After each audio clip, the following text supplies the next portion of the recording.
સ્વદેશી વસ્તુ એટલે શું? કઈ વાંધો નહીં, ચાલુ તને સમજાવું. સ્વદેશી એટલે આપણા દેશમાં બનતી આપણી જ વસ્તુઓ.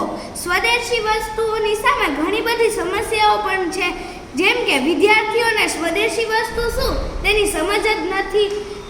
સ્વદેશી વસ્તુ વાપરવાના લાભાલાભથી બાળકો અંજાન છે.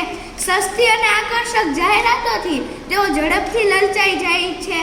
સ્વદેશી વસ્તુ ન વાપરવાની ઘણી બધી અસરો પણ છે, જેમ કે વિદેશી વસ્તુઓના ઉપયોગથી દેશના અર્થતંત્ર પર અસર જોવા મળે છે. દેશનો આર્થિક વિકાસ થતો અટકી જાય છે. ગૃહ ઉદ્યોગ ઉપર માઠી અસરો પડે છે. માથાદીઠ આવક ઓછી થઈ જાય છે. તેમજ સ્થાનિક બજારમાં મંદીનો માહોલ પણ જોવા મળે છે. આનો ઉકેલ પણ છે. એક તો શાળા કક્ષાએ વિદ્યાર્થીઓને જાગૃત કરવા, સ્વદેશી અને વિદેશી વસ્તુઓના ચાર્ટનું નિર્દેશન કરવું. આવા ચાર્ટ દ્વારા વિદ્યાર્થીઓને સમજાવી શકાય કે સ્વદેશી વસ્તુ કઈ છે, વિદેશી વસ્તુ કઈ છે અને તેનો ઉપયોગ કેવી રીતે કરવો.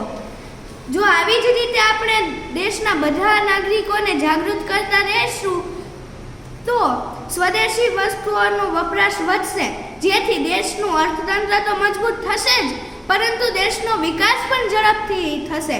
છેલ્લે હું એટલું જ કહીશ કે કોકો-કોલા જેવી અન્ય કોલ્ડ ડ્રિંક પીવાને બદલે છાશ, લસ્સી, શેરડીનો રસ અને નારિયેળ પાણી પીવો, જેથી શરીરને તો ફાયદો થશે જ, પરંતુ દેશને પણ ફાયદો થશે.